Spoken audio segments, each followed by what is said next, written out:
Hello, and welcome to The Art of Being Selfish.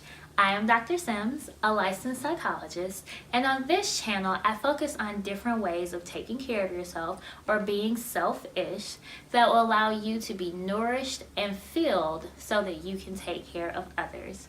Now, on this channel, we will be talking about things related to mental health and things that can improve your overall mental health. However, this is not a substitute for therapy. In today's session, we are going to be focusing on being selfish emotionally. It can also fall into a couple of other categories like relationally and psychologically or mentally. However, we're going to focus on being selfish emotionally. So we're going to be talking about saying no. As I discussed in session 3, barriers to self-care, two of the main reasons that people posit for not being able to engage in self-care practices is that they don't have the time and they don't have the money. However, a lot of the times the reason that they don't have the time or the money is because they've overcommitted themselves to things that they really don't want to do, that is taking up all their time and generally taking up a lot of their money. Now, don't get me wrong.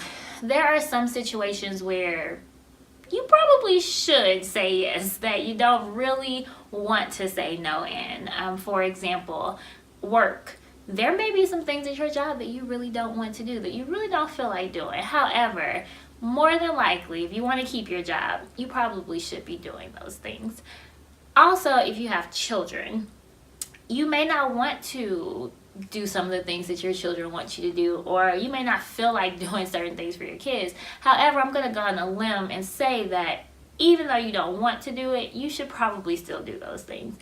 Paying bills. I know that every month when I get all those bills in the mail, I don't want to pay them. However, I'm going to go out on the limb again and say that you probably should go ahead and say yes to paying your bills. If it doesn't fall into some of those categories, if it's not something that's going to be a detriment to your life in any kind of way, those are the things that I'm talking about that we can start saying no to more often.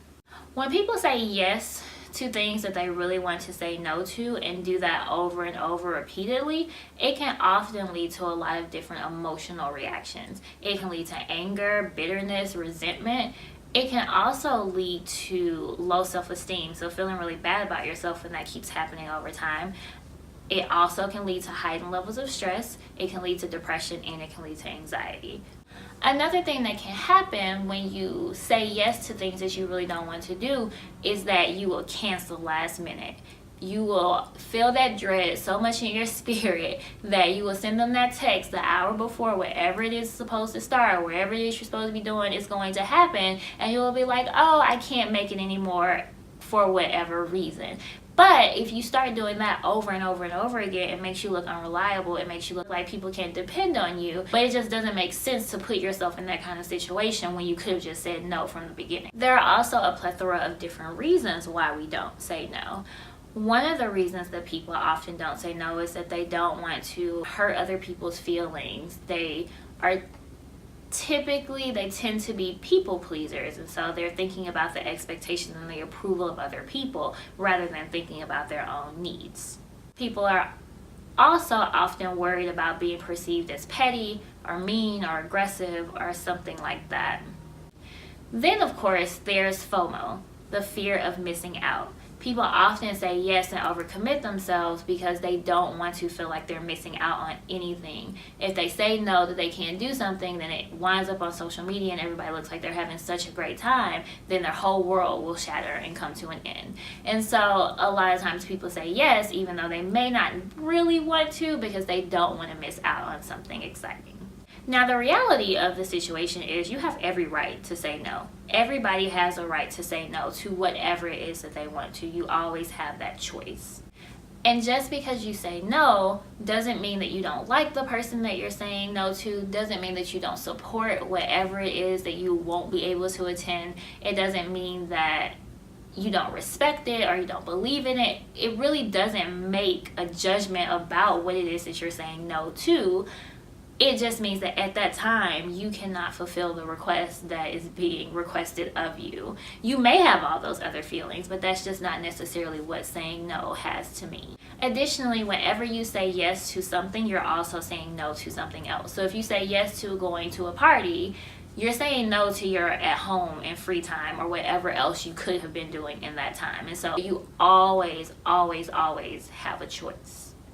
And I say that because a lot of times people say, well, I have to do it. I have to be there. I can't not go. I have to do this. I have to do that. No, you don't. You don't have to do anything. Outside of those few things that I listed earlier, which even in those situations, you still have a choice. You have to deal with the consequences of that, but you don't have to do these things that you're committing to. You are choosing to do those things, and you can choose not to.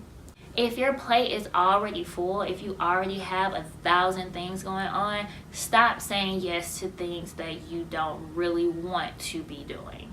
So, how do we say no? My favorite way to say no is just by saying no. It's the most direct way, it's the most honest way, it's the easiest way. Just say no. There are other ways of saying no though, if you just want to make it a little more easy for people to digest. So another way that you can say no is just by acknowledging the feelings behind the other person's request.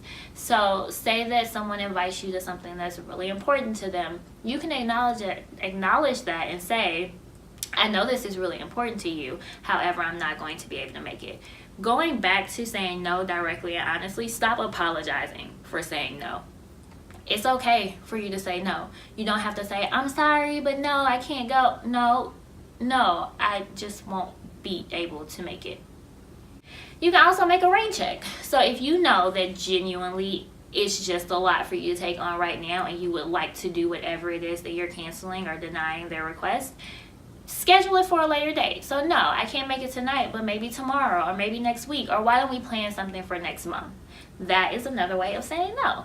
Or you can give them the option of saying the next day, no, I can't make it tonight, but is there another day that works better for you? Collaboration, but you're still saying no. Now, I always tell people that they do not have to explain themselves when they're saying no, but if you feel so inclined to offer an explanation, you are absolutely more than welcome to say, no, I can't make it because I have another commitment.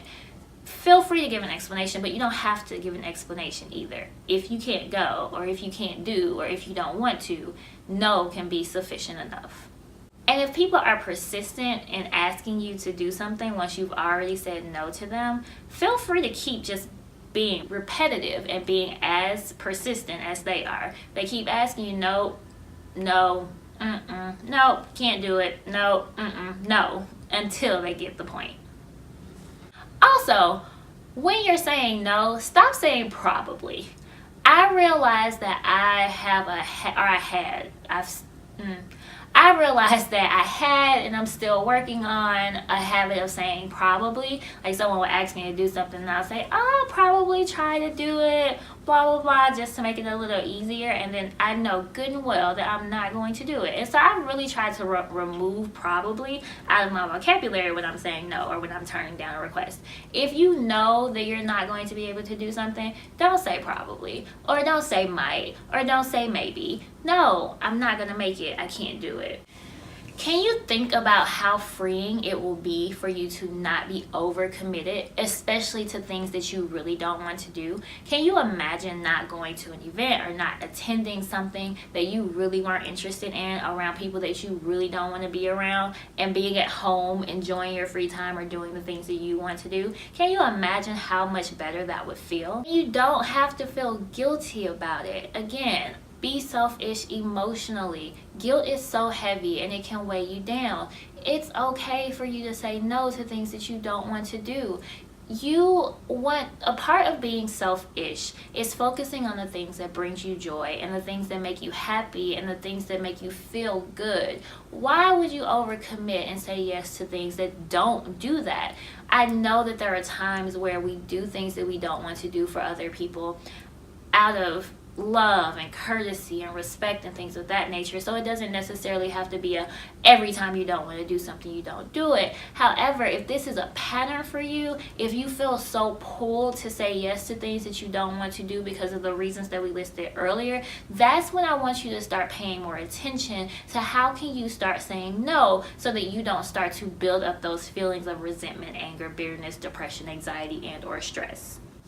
People will also try to convince you that you should feel bad about saying no or not doing something that you want to do. There was a time in my life where I was a part of a group that I really didn't want to participate in anymore. I had gotten to a point where it wasn't enjoyable for me. I didn't like it. I did not want to be there. And I listened to people tell me, oh, wait a little while before you leave, or, you know, you should stick it out because it's about perseverance and you're not always going to have to, like, you're not always going to like the people that you're around, and blah blah blah, and it helps you build better social skills and yada yada yada. No, things are optional, things that I don't, again, have to do. I'm not going to persevere through them because it's going to help me build better social skills. There are certain things that I have to do, like graduate school.